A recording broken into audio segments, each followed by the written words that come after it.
Hello and welcome to Spring Office Hours Season 3, Episode 9. Pull requests are welcome. My name is Dan Vega, Spring Developer Advocate at Broadcom, joined by my good friend and colleague, DaShaun. DaShaun, how you doing, my friend? I'm here. I'm going to be here all week. I'm having a pretty good day. I'm planning. I'm changing the way that I do things. I'm planning things out a little bit, and it makes me feel a little bit better. I feel like I have I'm setting my own schedule a little bit. So yeah, I'm excited about all of the things that are on the roadmap. A lot of things that I'm going to be learning, and I hope to share. And yeah, and maybe you will learn as well. I'm excited. Every time we hit the go live button, we have this influx of attendees in our live stream, and it always just makes me smile. This little show that we started getting so much traction now. I was reminded of it last week when we created a new repository and just got an influx of PRs and attention, and we'll talk more about it today. But I guess what I'm trying to say is I'm just grateful for this little community that we have. I love it. It's my favorite part. I love It's being my here favorite time of the week. I do. It's so much fun. So cool. What have you been up to? Anything exciting happened last week? Anything exciting? I mean, last week was a really great week as well. But like over the weekend, this is like the first weekend where we didn't have a whole lot of sports going on. Nice. Soccer started for one of the kids. Yeah. But I had a little bit of free time, and I played a little bit of Fortnite with my son, and that was Nice. fun. Like as my kids are getting to that age where Fortnite is fun, I figured why not? So That's I'm all awesome. the way at level 3 now. Yeah, Nice. not trying to brag.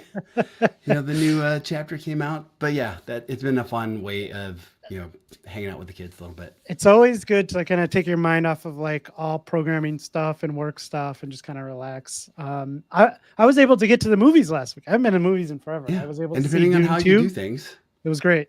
Wait, what did you see? I saw Dune 2 last night. It was awesome. Excellent. It Okay, was I'm so gonna have good. to see that. Yeah. But Yeah, the it was whole good. like changing your mindset and how you're gonna, how you're gonna handle your day, having that downtime is important. So I've scheduled things like Yeah. shut down, like wrap up my day, close all the Yeah. things, shut down the computer, do those kind of things. Yeah. So yeah, I'm looking forward to a little bit of a change. And it was another big weekend, at least here in our area. I talked about it in my newsletter this morning, but it is one of my favorite days of the year because of this weird thing we have called daylight savings, which, the winter months of like December, January, February, there's definitely like a seasonal depression thing. It gets dark and gloomy out in my area. It's cold forever. I can't run outside anymore. Like I love to be outside and soak up the sun. So daylight savings for me is it's going to stay lighter out longer. And now I'm going to get to start to be able to run outside. I did like once last week, I think, and I will be able to this week. So Yeah, it's an good exciting restart. time of year for me. Like now we're kind of through that period. Although we got a bunch of snow over the weekend, so I don't know how it was for you, but yeah, Did not that's get always snow. fun. We had kind of like cold mornings and decent afternoons. Cool. But yeah, I like what we got here. Yeah. I also went out for a little walk this morning. Nice. Nice. So yeah. All right. Well, we have a really great show today. We're going to talk about contributing to open source. Pull requests are welcome. And the idea for this really came up with one of the repositories we started last week, which I kind of want to jump into today. We have a lot of news and things I want to talk about before we kind of get into today's kind of main subject. But yeah, if you are joining us live here on the live stream, please go ahead and get your questions in. We do a live stream every Monday, 1 o'clock p.m. Eastern Standard Time. If you are not joining us on the live stream, maybe you're listening to us on podcast. Maybe you didn't even know there was a podcast, DaShaun. But we do take this, turn it into a podcast. It's available the next day. So Tuesday morning, it's usually available. And you can get us wherever you get your podcasts. And take us on a Yeah. run. Take if us on you a run know outside in the you're nice here, weather. you're live, say hi. Let us know where you're from. My mom Yep. and dad watch every show, and it's always nice to show them like, hey, we had people from all over the world joining us. So hi, mom, dad, love you. But yeah, let us know where you're from when you say hi. Awesome. So I want to start here, DaShaun. Last week, we had a really good show where we kind of put together some resources for Learning Spring, right? We did like a little whiteboard, and I thought that was really fun. We could have easily come up with this list and just went live and said, here's our list. But what fun is that? It was a nice collaboration with our community. We were able to get some resources in there. after the show last week, I went ahead and Who started knew? a repo. This repo was basically just to take what we did and put it into a format where people could get access to it, right? And we put all the categories in there. So if you missed last week, we kind of had these categories like spring documentation, books, podcasts, YouTube, etc. And we put them all into a repo. And I said, hey, PRs are welcome. We welcome your PRs. We got a bunch of PRs. I got a bunch of feedback on Twitter. And not even a week later, because this was last Monday night, we are sitting at 490 stars on this repo. Just for some context, I have like 235 repos on GitHub because I do a lot of like demos and stuff. Over the last 10, 12 years of me being on GitHub or however long it's been, the most I've ever had on a repo is like 330 stars. So So this is we kind did of a big that deal. in less than a week. So I want to say thank you to the community. Thank Thank you you. for your PRs. More importantly, we have something now. When people say, hey, I want to learn Spring, we can Boom. put them somewhere. Yeah, this Yep. is a great resource, and we are still welcoming PRs. And we are going to use this later in the show when we talk about contributing to open source. So I love this. I went ahead and manually created this bookmarks HTML. So if you're looking at all these resources and you're like, oh, I want all of those in my bookmarks, you can just import this bookmarks right into your browser and you have them all.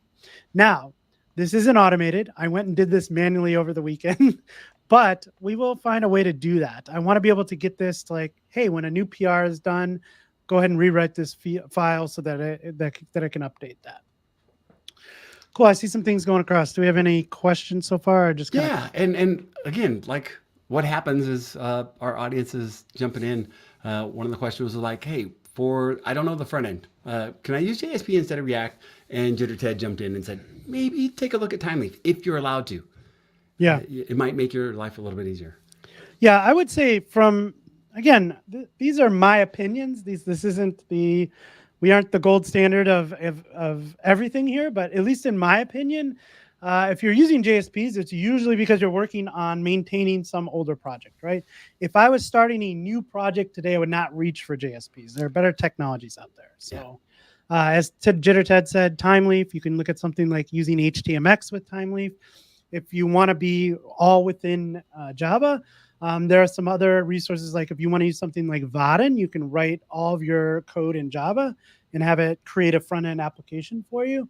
If you want to get away from that and kind of create a separate front end application, then you can look at things like Vue and Angular and React, Svelte, those type of front end component frameworks. So I know we've done shows on this before, DaShaun, but this been swirling in my head. Maybe like we've talked about some of these front end components. Maybe we could do like a show where we diagram some of these, just like we did last week, and talk about all the options that are out there for creating front end applications. And That sounds like a great again, idea. maybe create another repo like this so we have a resource to point to. And if you're joining us on the live stream, if you're not, we have a Spring Office Hours GitHub organization that DaShaun created. So thank you, DaShaun, for that. We have this organization with all these repos under here. There's only two. One of them, which is that learning resources for learning Spring, but this is where we can put future repos like we're talking about to use. So that was my first thing, resources for learning Spring. I created another repo in here called the Spring Office Hours Podcast, and there's just some information on the podcast. So if you ever want to know like where the website is, where you can subscribe to it on like Apple or Spotify, or Google Podcasts, links are in here. And I also have some information about DaShaun and myself in here. The other reason I created this is one of the things we've been struggling with is where to put questions from people. We had like this Google Sheet that wasn't really working for our workflow. I get a lot of questions via email and Twitter. I'm sure you do as well, DaShaun. Same. And it's like, I don't want to pull my email up on a show to like read a question, right? And we want to like go through these questions. Yeah. So what I did is I started a GitHub discussions board on this repo. And in this GitHub discussions, there are things like, hey, if we have some announcements, we can go ahead and put those there. If we have just general chat and you want to chat with others in the community, you can do it here. More importantly, we have ideas for shows. So if you have an idea for a show you'd like us to cover, you can ask that here. We have a place for polls, and finally Q&A. So this is where we would love to get your questions, because then we can go into Q&A right here on the show. If we don't have someone live asking questions and you want to ask them at a later time, we could come in, read this question, and kind of share our thoughts with you. And I do have a question that we'll get into later. So like I said, if you email me or DM me on Twitter, what I'll do is I'll probably take that and put it in here and just kind of take your name out for privacy concerns in case you don't want us to share your name and where you're asking your question from. So that's our discussion board on the Spring Office Hours podcast. Again, get your questions in there. We'd love to go through those every show and kind of see if we can answer some of those. Excellent. Calendar.spring.io. What a great resource this is. And I'm just thinking about that now. Do we even have that? We don't have that on here, DaShaun. So the title of the show is PRs Are Welcome. Who wants to get this PR in before the end of the show? We'll go ahead and merge Great that idea. in. That should go right under Spring, and we can merge that in later as we talk about opening PRs, and we'll see if we can get that closed. So what is Calendar, DaShaun? This is how I like to look forward, right? I want you to be on the latest and greatest. I want you to be in a spot where you're less worried about technical debt, so that you can start focusing on the next more important thing, right? You took a bunch of stuff to production and you want to take care of it, right? You already made the investment, and if you're here, you probably chose Spring for at least some part of it. So what calendar.spring.io does for you is it gives you a look at the road ahead. So you can start to prepare. You're never going to be caught off guard with releases. There's a sense to all things. We have a system that works, and this has been available for a long time. But we like to look at, hey, what are some of the recent releases, and also what's coming, what's around the corner. So I check it often. Things that I'm excited about that are on the calendar today. We didn't have any releases last week, so I think we have Spring Cloud Stream that's getting released today. What else? The one from last week was the Spring Cloud Functions Catalog, 5.0 milestone 1, I believe. So there's a lot of really, really cool projects that I'm ready to go and dig into. So I basically use this calendar as a way of reminding myself of all the cool stuff that's obviously getting new releases. So I want to go take it for a spin. I want to see what's happened, what's new, what's the new cool thing that the Spring team has made to make my life easier. Calendar.spring.io. All right, let's get that in there. Let's get a PR in there and make that happen. One other thing I wanted to share here, I'm going to share a link in the chat. We have a survey open, the state of Spring. We would love your feedback, how you're using Spring as a solo developer or inside of your company or your organization. Not a whole lot of questions, but it really helps us out. So if you get a chance, go ahead and take that survey for us. And then we will have a state of the Spring show. When these results come out, we will talk about these results. And yeah, there's always some interesting tidbits in there on how the community is using Spring, what projects they're using the most, that kind of thing. So your voice matters, and I'm not biased. That. I'm not biased. If I could weigh the Spring Office Hours communities survey a little bit different, maybe I would. Yeah. But your opinions matter. Please take a minute to fill out the survey. Something else I wanted to mention. We were on a little show last week, episode 1 of the Cloud Foundry Weekly podcast with our friends Nick and Nick. So you want to talk a little bit about that? I mean, it was fun. It was a surprise. And yeah, it was for me, right, with the history with Cloud Foundry, it was just, I'm excited about all the things that are happening, and they are amazing, both of them, and it's going to be a great show. And they have another show scheduled already for later this week, and I highly encourage you to check it out. Whether you're a TAS Cloud Foundry customer or not, it's worth a listen. You should go check it out. Cloud Foundry Weekly. Cool. All right. Like I said, just a couple news items before we get into today's topic. I've been trying to collect some things that we can chit chat about that I find interesting. One of these was the Red Monk Top 20 Languages Over Time survey from January 2024. Let me see if I can drop this into the chat as well, because I don't know how well this graph is going to come through. It's definitely not going to come through for those of you on the podcast, but we will see if we can get this in the show notes for you. And that's something I'm going to get better at, is putting these show notes on the page. So if you go over to springofficehours.io and click on that episode, you should be able to get these notes. Anyway, I think the one thing I wanted to highlight here is it starts off in 2012, ends up at 2024, and shows like the most popular programming languages over that time. And the one we care about here is Java. You could see back in 2012, start off at number 2. What I really stands out to me is just the consistency here. You never kind of see this drop all the way down and then come back up. It is always right here, 2, 3, one of the most popular programming languages around. So I did a video on Java last week because I don't know about you, DaShaun, but every couple of weeks I just hear someone in the Twitter sphere or somewhere in the Reddits and saying how Java is dead, Java's too slow, Java's verbose. And I'm kind of ignorant to it now because I just like see it and go, whatever, this person doesn't know. And I did a video on that, like saying, hey, yeah, like Java might be verbose if you're still writing Java how we did 20 years ago, or if your only introduction to Java was in like CS 101 15 years ago. Okay, maybe that was the case, but that's not the case anymore. So just really, it's a great, we always say it's a great time to be a Java developer, a great time to be a Spring developer. And Java is going nowhere, friends. Java is doing nothing but innovating and giving us new releases every 6 months. Thank you, Oracle. Yeah. Thank you, Oracle, for being a great stewardship of Java. So cool. So I wanted to mention that one. A couple other nice articles I wanted to share. There's a really good article from Netflix it says bending pause times to your will with generational ZGC. And we won't go through this whole article, but I suggest checking it out. They talk about how, again, Netflix is Netflix. Nobody else is Netflix. They have so many services out there in the wild. But I don't know. We'd have to look through here and look at the numbers again. But there's an incredible amount of their services that are already running on Java 21. And they say just how much of an improvement they've had by moving to the generational ZGC. So I thought that was really interesting. And again, Netflix is Netflix. We all can't be Netflix.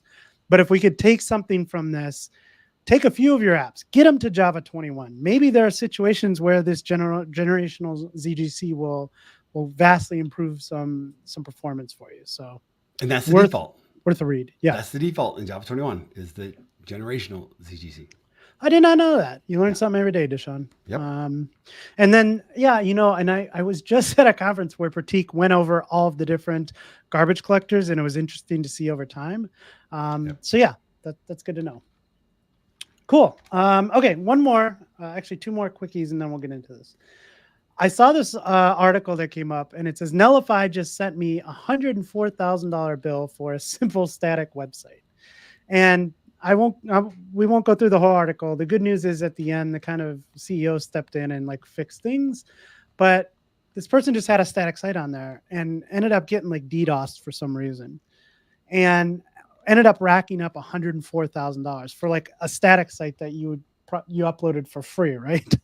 And I thought I would bring this up because one of the things we always talk about is what a wonderful time it is to be a developer where you can just kind of throw an application up and have it scale as your needs kind of fit, right? Like as you get more traffic, we can just automatically scale these up.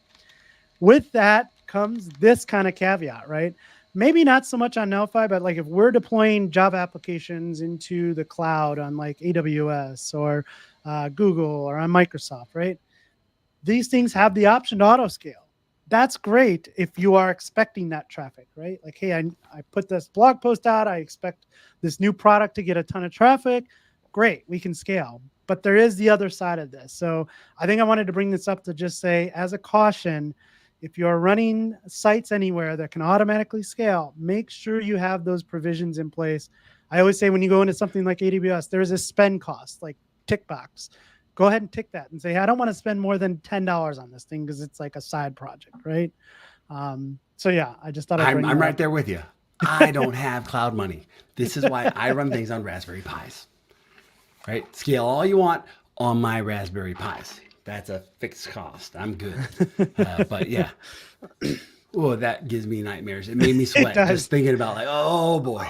I did, and I host a bunch of sites on Nullify, so this is why I brought this up. But on the Nullify side, there isn't a checkbox to say, "Hey, I don't want to spend more than this," because like they have like parameters in there, like paid plans. But like it would be nice to say, "Hey, I don't want a $104,000 bill. Give me that checkbox." Yeah, it would be nice if the free tier was just free. Like, don't let me go over the free tier.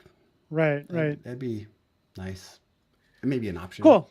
Well, the good news is the CEO stepped in and said, "Yeah, we usually have guardrails against this. To like, hey, you have a free site, you shouldn't be paying $100,000 for this." So he stepped in. They fixed it. That was really good to see. Fantastic. All right, last news item of the week. Next week, I'm doing a live stream with our good friends at JetBrains, the IntelliJ IDEA blog here. I'm doing a live stream on building intelligent applications with Spring AI. Oh, hey. Okay. Sorry, we have a little guest here. So yeah, building intelligent. She's like, no, not AI is gonna take over the world. Don't do it, Dad. Yeah. Don't do it. No, I try to teach her to be positive about it. Okay. We are AI positive in this house. Right? Good. So yeah, we're gonna have fun. If you want to go ahead and sign up for this, you can register for free. I'll go ahead and get this in the show notes as well. Going to be a lot of fun. I'm excited about this presentation, so look forward to that. So let's check this. Let's go back here and just check one thing. Oh, we have some pull requests. Did somebody do it? I also see the question about the Raspberry Pi and having bad internet. That is something that I dig into. That's something that I kind of like spend time on. How do you, bad internet for me is like, hey, anything that's out on the edge, right? Anything that has bad internet, that's a good use case to explore. You don't have to take it to AVPS. There's other ways of solving those issues. And yeah, I'm happy to explore that with you. But yeah, I'm glad that you're here. I recognize your name. Keep up the good work. Cool. Man, we have a really good crowd here today. Thank you. This might be our largest live crowd so far. Yeah. So maybe we should talk about what we promised to talk about today. Okay, let's do it. All right, so contributing to open source. First off, open source. When you hear contributing to open source, like what comes to mind to you? Like when you talk about open source software. Unfortunately, today it's all about the license. Like, how is it? How can I use this? Am I at risk? Am I doing the right thing? Is this a license that I agree with? Yep. But before recent times, it was the community helping the community. And, I kind of lean into, wow, we're lucky that the Spring team is doing everything that they're doing for this community, for the millions of us that are consuming Spring. I recently, folks from this community, from what we're doing, had a blast watching people just go through the documentation for whatever they were working on, walking through the demos, fixing typos, fixing or updating the demo code to the latest versions. And it made me so happy because all of those contributions count and they matter. And it's an important part of this community. I spent a lot of time over the weekend messing with Twitter, and it's still called the Twitter Java SDK, but the documentation does not match what's delivered in the API, and it was frustrating. And it made me just kind of like realize how much I value the amazing documentation that we have around the Spring ecosystem, and how bad it can be for some. Yep. Yeah, that Twitter API, it's really unfortunate because since Elon took over, they basically changed some things with the API, and now there's like basically 3 tiers. One where you can't do anything, one that's $100 a month if I just want to like test some things out, and then the other is like, I don't know, like $5,000 a month, I think. Yeah. I didn't even look at that one. I don't remember what the number was. It was too much. Too much, yeah. And I too want to do some things with the Twitter API, and it's just like I don't know what to do here. I can post and delete. I can look at my own. I can look at my own profile. I can post a tweet and I can delete a tweet, and that's it on the free tier. So for you, I know you do a lot of work in the open source community. One of the things is the build packs support that you have added. Can you talk a little bit about that project and what got you like motivated to get involved in that? It all started on Raspberry Pis. I was listening to Dave Sire on a webinar of some sort, and they had just introduced the Spring Boot build image plugin, and I Mhm. got excited about, oh, could I do this for Raspberry Pi? And then I think it was around the same time actually the Spring Native work had begun, and yeah, and that's where I dug in. I was like, I want to make a build back. I like Spring Boot build image, great idea, but Yep. I want to do that for these workloads that I'm running on Raspberry Pis, Yep. and that's how it started. So how's that been going? You've been doing that for how long? A couple of years now on just the build packs? It's like 3 or 4 3? years now, All right. right? I All right. kind of picked up Daniel Makusa's work and adopted. I Yeah. was doing a real kludgy way of doing it before, Yep. but I'd always had a ARM64 build pack to deliver things Yep. on Raspberry Pi for at least 3 years now, Yep. and here we are. So yeah, So I think, for those out here listening, this could be definitely inspiring because you found something you're interested in. There wasn't a solution for it. Some people would go one way, some people would go the other way. Some default would be, oh well, it's not supported. Guess I got to find another solution. You kind of went the other route, which was like, okay, maybe there's something I could provide a solution to. yep. Do you, just for those out there, I'm kind of leading you into this, but like it doesn't have to be an overwhelming thing of like, oh, I'm creating this grand gesture. Like it just started with like a little idea, right? It did start with a little idea, and even before that, like that was one of those things where I really didn't expect it to gain adoption. Right. Uh, and then there's the other side of OSS. Maybe Jurgen dealt with this. Is like, wow, there's a whole community that is depending on this thing that I made. Yeah. Now what? Yeah. Right? Yeah. You put these Now we got to start a repositories company. out. Yeah, you put these repositories out on GitHub, and you don't expect 500 stars overnight in 100 forks or whatever it is. Right. So yeah, there's fun stuff, and I'm fully aware, just from our ecosystem, I'm fully aware of open source maintainers being overwhelmed by their Mm-hmm. community. Yep. Again, another blessing with the Spring community, and yeah, it's just fun. There's when the community values and appreciates the work that you put in, Mm-hmm. like there's not a lot of feelings that kind of match that. It's pretty special. That's awesome. Yeah, I think another direction I kind of want to go is we've talked to like so many people on this podcast, so many people that are on the Spring team now that really started out with just contributing to open source. Like, hey, I see this thing you're working on. I'm really interested in that too. Maybe I Here's could what I contribute did. some docs, or here's Yeah, like this cool little piece of that project. I may not have created the Spring framework, but I created this tiny little piece that like helped the Spring framework become what it is today, right? And those individuals, some of them ended up joining the Spring team because of their work, their interest in the project. So I think from a career path, it's something that could definitely like help your career out, like getting absolutely. involved in some open source projects. Knowing how to make something, and that's one of those big things. Like, what should I do? Make something, Yeah. contribute something. Yep. Read the docs. If the docs don't work, there's this like process that I go through. Like, hey, I read your docs. Here's what I expected. Here's Yep. what I actually got. Yep. Validate. Here's my output. Here's a something to repeat the issue. But then that was kind of where I stopped for a long time. And now Mm-hmm. I try to take an extra step where, maybe I could fix it. Let me see if I Yep. can go find a solution to this issue.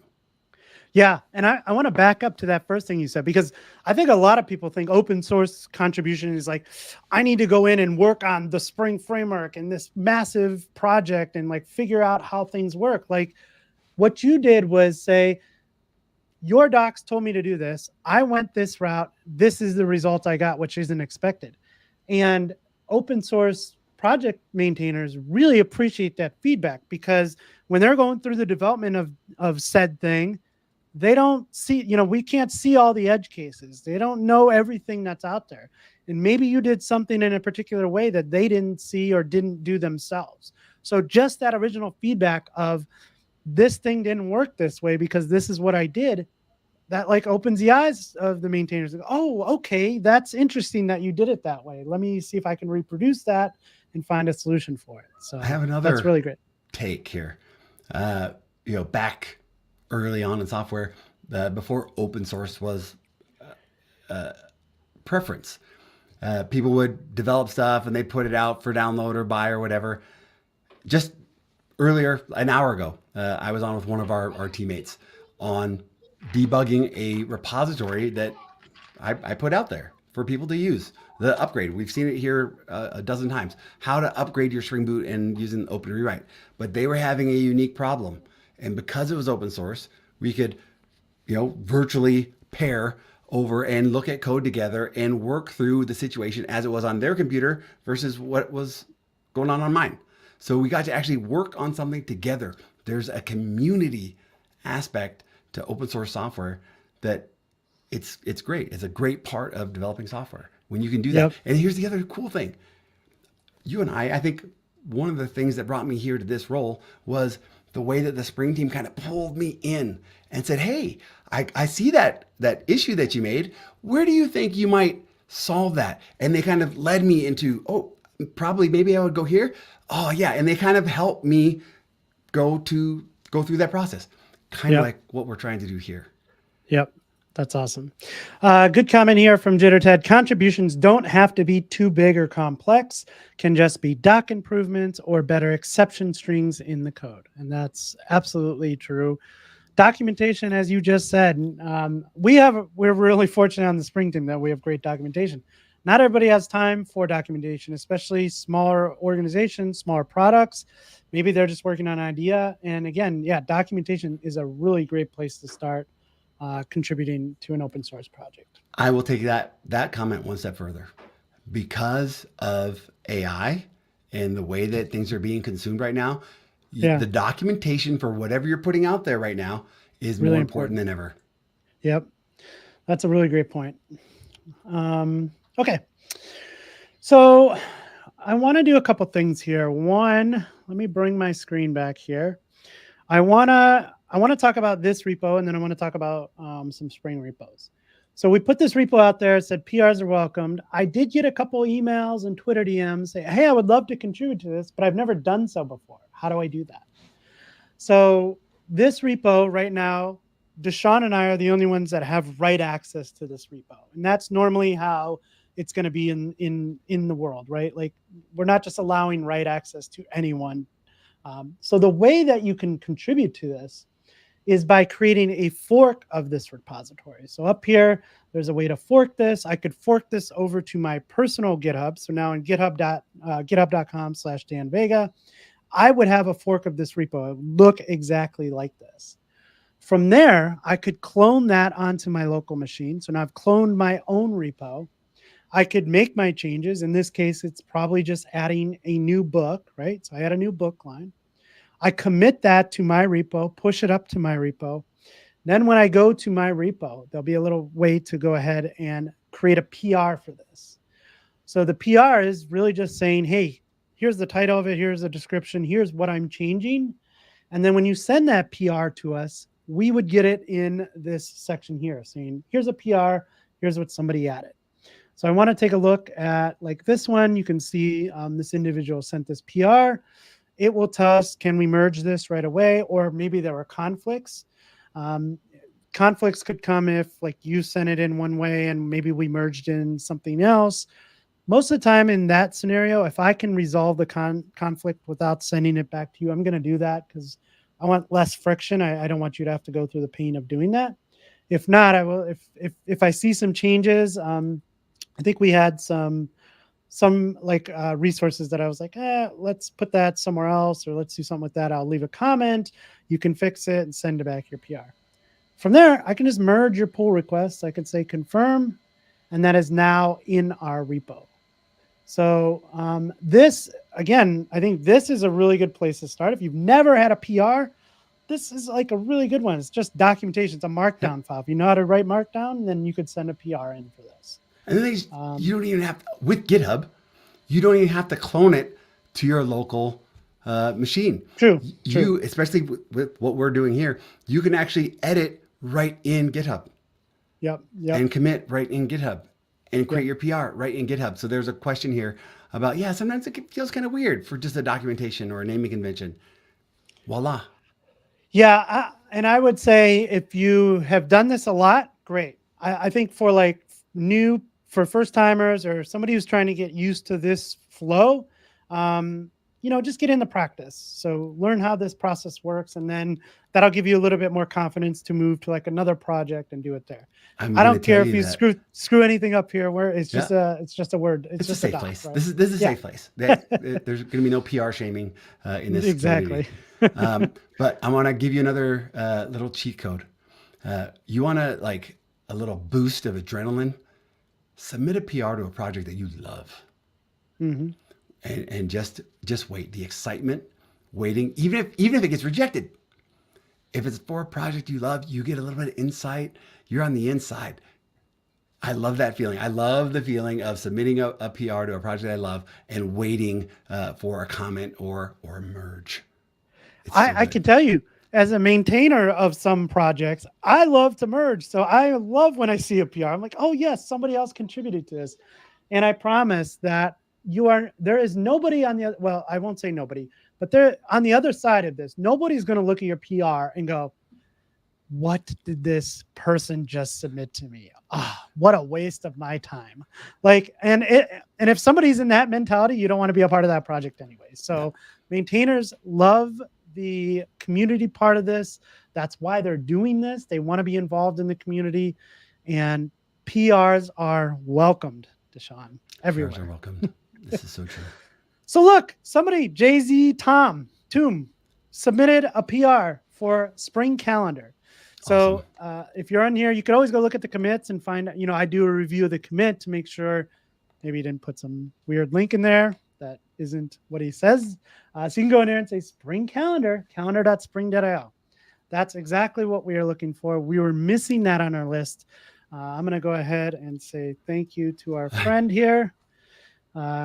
Comment, and let's merge this pull request in. I thought the same thing Friday. Awesome. Yeah. I saw that. All right. And then I'll come back to this in a second. Yeah, so the idea, like instead of opening a PR, I think that the steps are like you identified an issue, even if it's a typo. Hey, I noticed on this page there's a typo. Boop. You create that issue so that if you have time to do the PR, you can tie it to that issue so that it gets closed when you do it. Now the cool thing is like for new software, for new developers, junior air quotes developers, this practice of forking and creating issues and creating PRs, this is a good practice in the enterprise, in the ecosystem. If you can have that kind of code hygiene, document your changes, ask for permission to merge, comment and describing the changes. And also, I guess we should talk about the size of the changes. And the best practices or some of the tips around that. If you want to get a PR merge, there's a couple of different ways. One is do a really, really small one that's really easy to understand. The other one is do a bunch of stuff. But depending on the org, a bunch of stuff might just get tossed, right? If you can't understand it. But as James pointed out, like in the Spring framework, I wouldn't just submit something. I would look for an issue and submit something against that. Here in this README, whatever you want to do. But I also think that this is this is something really good to put forward as you're kind of getting started with your career, right? I guess it doesn't matter. Wherever you are in your career, this is good. But when you're getting started, if you can send them you send them a GitHub repo and it's got 3 projects that you clone from YouTube and just like change some things, great. But the next level of that is, here are the projects I worked on. Here are the projects I also contributed to. Maybe they're just doc fixes, but who cares? I think as somebody who's interviewed people before, like that matters. Like, hey, not only do you care about yourself, but you're out there like trying to make contributions to projects that you're interested in. So I think it's a great career move as well. So I love it. That's I think it says a lot about you, not just as a technical developer, but also like the culture aspect of contributing back to the community. Right, right. And again, just to kind of My reiterate what perspective. you said, when you get into, hey, I just got hired, you know how this process works now. You've been doing it in the community for a while. So when you day one of your like first, tech job, if you will, I've gone through this already. I know how this PR stuff works. I know how to like contribute to a project. So I think it just helps. Okay, another example I want to show here is on our resources for Learning Spring. One of the things we have here is let me share my Yep. screen again. One of the things we have here is the GitHub Spring project. So this takes us over to all the Spring projects. I want to jump into Spring Boot. So as you said, I'm not just going to like clone this or fork this, clone it, and start changing some code and send something over, right? There has to be an issue for it. What is wrong? What am I trying to fix? So even if it's a doc fix, I would like create an issue for it and then say, hey, can I take this, or here's a commit for it. So also as first timers, you're always like, oh, this Spring framework is huge. Like, I don't know where I could help out. So if you go into issues, Yes. you can start to drill down by different labels. As you can see, there are 598 open. 33,000 issues have been closed on this. That is crazy. You can start to filter by labels. So there are a bunch of labels that you can kind of filter through if you want. You can also search like, hey, I want to look for something specific to the actuator. Like I have some things around there that I want to look at. There's also a first timers only label on here. There's none Now, open at the moment on this there's project. none open. There's none open, but I'll show you a closed one. So if one thing you can do here is if you're really interested in like contributing to this, you could actually, let's come back. What I would do is come back here and star this repo and watch it. So you want to watch with like things that are going on. Maybe I just want mentions of me or participating, but you could say all activity. You could even get custom here and say, I want to know about the issues that are coming in. So now when issues come in, you're getting notified and you could start scanning for those first time only ones, right? So I'm going to go back to issues. I'm going to go to the label for first time only. And in here, I'm going to look at the closed one. So what I love about this is these are like easy fixes. And the Spring team could have easily just saw this and fixed it, right? So here's an example of one. Stefan put this in here and said, hey, this is for first timers only. It's nice that there's always like a lot of information about what the issue is, right? In this case, it's just a documentation issue. There's a misspelling in there. So again, Stefan could have easily fixed this and pushed this up, but this is the Spring team really helping us out with these first time issues, being able to like set something up. So here's the problem. Here's the solution. Somebody came in here and said, hey, I would like to claim this issue. Stefan says, great, it's yours. Go ahead and fix it. So now we come in here and we see that there is a PR against this issue. If you look at this PR, there is a commit for this. There is a commit. You can look at it, fix typo. All this person did was fix a typo, but there it is. He got involved. They got involved with committing something against the Spring framework. This person is now a Spring framework contributor. I've Fantastic. never Thank you, submitted anything. Norman, for Yeah, your I've never submitted contributions. anything. I feel a little bit jealous now. I got to get something pushed in there. So that is really cool. Those are some really great issues to look at for first timers. If you're not a first timer, there's 598 open. Now, some of these will probably be like handled by the Spring team, like the upgrading to dependencies. But if you find something that like you're coming across, come here first. Look to see if there's an issue on it. If there is, instead of like we talked about at the beginning of the show, instead of saying, "Oh well, it's broken, guess I can't do anything," maybe there is something you can do here because you're deeply involved with that particular thing. So, But Dan, like if I run into an issue and there's already an issue open, what can I do? Could I like give it a +1 and say, hey, I ran into yeah, this too, so yeah. that the Spring team knows at the scale or gets some sense of it's not just one user? Right. You can even put a comment in here like, hey, I see what you did. I also got that error from a different angle. Like Yep. this is what I was doing and that came up. The more information we put into an issue, the more context we have on what's causing that problem. So definitely easier to be able to solve if we have more context for it. So cool. This is great. Uh, So my thing, there's so many times where, and I know the feeling like, hey, I'm through here and oh, that didn't make sense, but I'm so busy I can't go back and open that issue. I can't go back and be like, hey, that didn't feel right, or the documentation didn't really match what actually happened. Uh, there's a what was I messing with? I was messing with Spring Cloud Gateway MVC, and one of the uh, code samples, it's missing a dot build. And I know right now that I didn't go and open that issue, but I tagged it on my commit message. I knew that there's an issue there, so I got to go open it. But those little things matter because I don't want somebody that goes out and tries to copy that example and it doesn't work. It's missing that dot build. I want to fix that so the next person doesn't have to run into that. I knew what was needed, but yeah, I got to go back and fix that. Don't Cool. let it just pass. Yeah. Raise a flag. Yeah, this is awesome. I'm inspired. I want to be able to like get more involved in some of our spring projects. So I'm going to take my own advice and watch some of these projects to see some of these issues coming in and see if there are things that I can contribute to. So So what is your game plan? So I've done this as I've kind of found myself using different languages mhm. for a lot of my career. Java was kind of the main, but I was always comfortable doing other things. I wanted to be doing things that I wasn't doing during the day, but for a new project, you're wanting to dig in, you want to help contribute. What's your game plan to say, hey, I want to do something in the Spring ecosystem? What's your game plan for getting somebody that's maybe watching or listening to go in and get their first PR merged? Well, the first PR, I mean, I would be watching for those first timers because those are like the easy ones to grab off the tree, right? Those are the lowest hanging fruits. So that would be my first stop. And again, to get to see those, I imagine those get opened and closed pretty quickly. I haven't looked, but I imagine people are Sometimes. looking for those. Mhm. So I would watch for the issues, pay attention instead of scrolling Instagram mindlessly.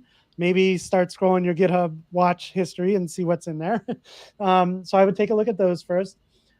Second, I would say just keep it in the back of your head that this is something you want to work on and visit the documentation all the time. When you're working on something and using a particular feature, visit the docs, read a paragraph. Maybe there's a misspelling somewhere. Maybe there's something that you just don't understand. Like you have to remember the Spring documentation is written by folks who've probably been using Spring for, Stefan has probably been using Spring for longer than some of us have been alive. So, being able to like look at that from a different angle and say, I know you explained it this way in the docs, but it doesn't make any sense to me.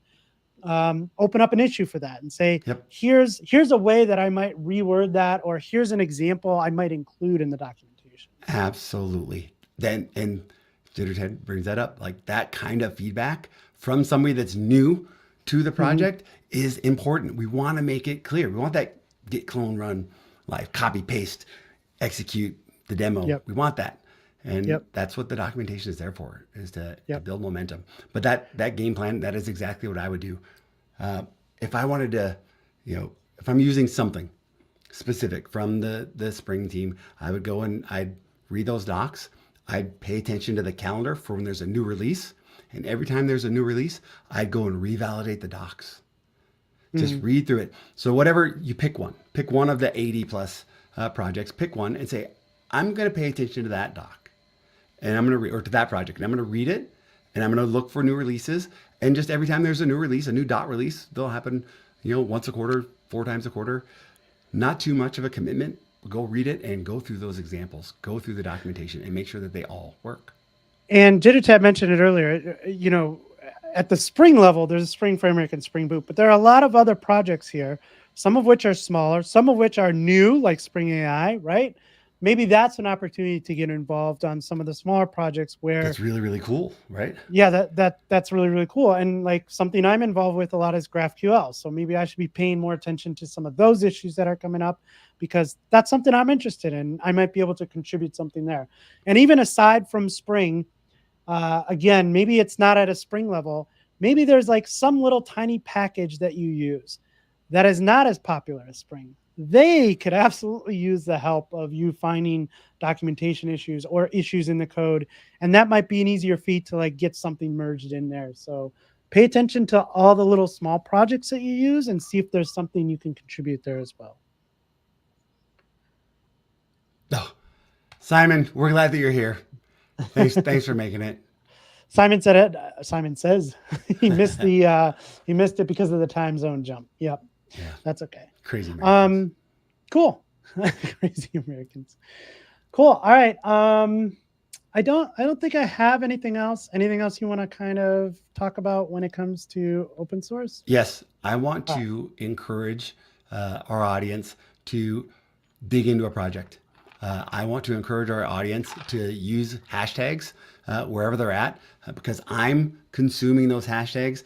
Just like here, we're going to be looking through and trying to find out what's new. We want to hear about what you're doing in the community. We want your feedback. And that's another way of contributing by sharing your blog or your GitHub repo where you're doing something interesting with a project. That's also contributing to the community. So use your hashtags, Spring Boot, Spring Cloud, Spring Data, etc., and let us know what you're working on. Yeah, absolutely. And yeah, if you are interested in, I sent this in a reply to someone who emailed me. If you're interested in like contributing to something like this, resources for learning Spring, you have a book you'd like to recommend, and maybe you've never made a PR, please feel free to reach out to us. I would love to help you make your first PR, whether it's here or somewhere else. I think that's really exciting. So if you need help with that, please reach out to us. On this All right. repo last week, you put this bug into my ear, and it sat in my head all night Yeah. about this repository, these Yeah. learning tips and the Yep. bookmarks, and we want to just take this file, this markdown file, and we want to convert it into another format. We want to Yeah. pull it in to another format. We want to convert it into this HTML, this Netscape bookmark format, and how might you do that? How do you tackle that? How do you tackle it? This is a kind of small repository. You could do it by hand, but we had the 1 billion row challenge uh, several weeks ago. But this idea around how do you handle file I/O in and out, these types of batch processing that got into my head, and that's going to Yep. be a topic that I'm excited to explore, and I think that's going to be the demo that we do with this repository on an upcoming episode. Like, how do I convert Yeah. that markdown into a different format, but with all the same data? Yeah, I'm interested in your thoughts. So if you have an idea of how you would solve for that. So we have this markdown file. Basically, what I want to do is every time there's a PR, I want a GitHub action to do something. I want this to be automated. So the GitHub action, and this is just me thinking out loud with DaShaun before the show, was basically a GitHub action is going to have to call some function somewhere. So I would call probably a function written in Java, written in Spring, maybe on AWS Lambda, that would process the output of the markdown. So we pass that with it. So you say, here's the markdown, turn this into an HTML file, return that, and then I can write the file using a GitHub action.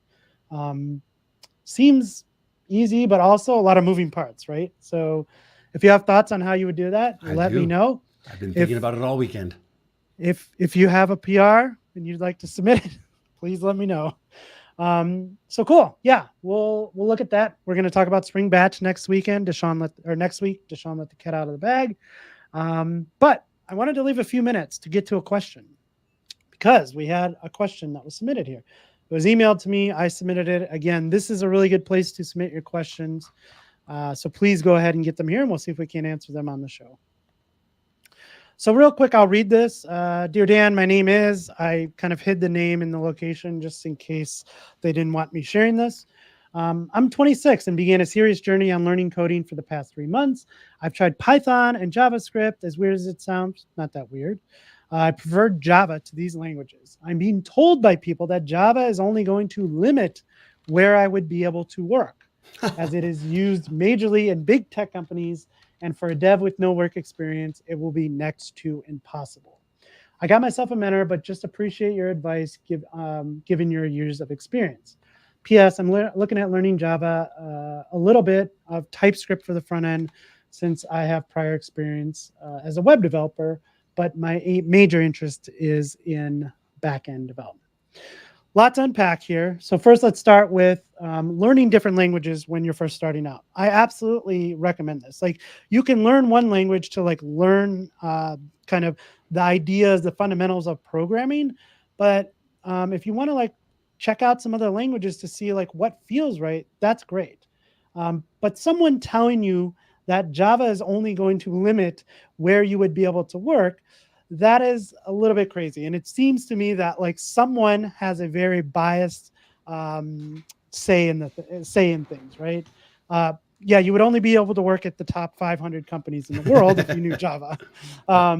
So, everybody knows I'm a huge fan of Java. I'm a huge fan of Spring, but I have no problem saying there are a bunch of great languages out there. And if there is a language that suits you, go for it. I would never tell someone, don't go learn Python because your career is going to be over if you learn Python. Like, Python's great to learn. Go learn it and do all the things with it. But on the same end, like, Java is a great language. We saw the chart earlier. Over the last 15 years, one of the most popular programming languages around. And it just keeps getting better. And it just keeps getting better. Releases every 6 months. And I would say, like, we have a release coming up real soon, March 19th. Yeah, Java 22. 10 days. Yeah. So is it limiting yourself as a junior developer? No, of course not. And for me, it's not harder to get it. It would be much harder to get a job as, say, a Rust developer, because there's probably not as many openings as a Rust developer right now. As a Java developer, there are millions of jobs out there. So, and there's 20 plus years of legacy code that you can be working on. Yep. Holding up businesses all over the world. So the opportunities are vast. Yeah. So I would say the person telling you this has a definite bias. If you want to do your own research, look in your area of what jobs are available. I'm sure there's a plethora of Java programming jobs there. And even if there's not, we live in an era where you can get a job remotely pretty much anywhere, right? So we are in a time where we can all work from home. Well, most of us can work from home and work on the things that we're interested in. So that's number one. Number two, went and said, I'm also learning a little bit of TypeScript for the front end. And I absolutely think it's good to kind of diversify yourself. You know, we work on the web. So in many companies, there are going to be opportunities like, yes, you are a Java developer, but we are working on this back-end office system to like manage customers or whatever, whatever that project is. There'll be opportunities for you to work on the front end and see what technologies are out there. So learning the things that we talked about earlier, if you're going to work on the front end, learning a front-end component framework like Vue, Angular, Svelte, React, learning something like Vaadin, where you can write Java and produce a front-end application. Learning Timeleaf. Learning Timeleaf with Spring and HTMX. HTMX is everywhere now. Like, people talking about that everywhere. That is something you can look into. So yes, it's really good to focus on one language and like learn the fundamentals, learn how to like solve problems in Java, but there is absolutely no reason not to go learn other things. Like, learn how to build stuff for the front end. I love the front end because it is instantly gratifying. I could put something out there, show it to my parents and say, hey, look, I did something on the web today. So yeah, that's sorry for the rant, DaShaun. I got a little hyped up when I read this message. No, I get it. The thing is, we've been here. We've been answering these questions. We made a great set of resources for you over on GitHub for you to use. There's Spring Academy. There's Spring Office Hours. We're here to help you. So I don't know what kind of stuff that they were trying to do for you and how they were going to help you, but we're here to help you. So yeah, that's up for you to decide. But yeah, and I don't think anybody in this community would do it. But just kind of keep this question in mind when maybe you're talking to a coworker or somebody who's new to software development, and they ask you like, hey, I'm interested in learning this other thing. Try to like think of that objectively as like someone who's like just starting out. Don't, doom and gloom them and say this is like the end of the world. What? Your friend's not a Spring Boot app? But yeah, just try and keep that in mind when somebody's asking you questions. Like, encourage people to learn. If they want to, if it's not the thing that you're interested in, that's okay. Like, if someone comes and asks me to like hey, I'm building a compiler. Should I learn Rust? Yeah, I'm probably going to tell you, like, yeah, if that's something you're interested in, go check it out. Like, see if it's, and again, you have to push them into like learning that thing to find out for themselves whether that's something they're interested in. Not everybody's interested in building for the web. Maybe somebody's more interested in compilers. Maybe somebody's more interested in AI ML stuff. So try and encourage people, not shoot down their dreams by telling them Java is not, they're going to have no career in Java, which we all know is not true. So Yeah. so, all right.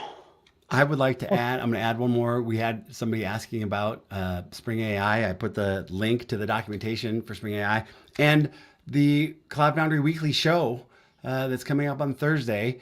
There's a link to their YouTube channel. They are going to be talking about Spring AI. So maybe you want to check them out. But yeah, what a great day. Thank you everybody for joining us. Now I've got a couple more channels for you to share feedback. It's been good. We're at time. All right. Yeah. So this was, again, we said this earlier, this is probably our most viewed live stream ever. So thank you guys to everyone who showed up on the live stream. That was awesome. This was a fun show. I think we're really getting in the groove here with some of these shows, DaShaun. I'm having a lot of fun. I feel like we are contributing something valuable to the community, which makes me happy.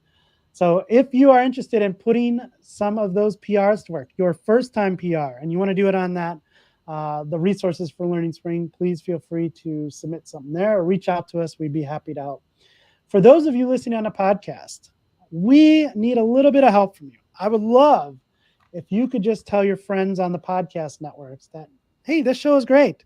I'm listening to this show. It's awesome. Dan and DaShaun are teaching me things. We're having fun. Leave us a little review on those podcast networks. It really, really helps us out. With that, we have a good show next week on Spring Batch. A couple other things lined up for the next few weeks.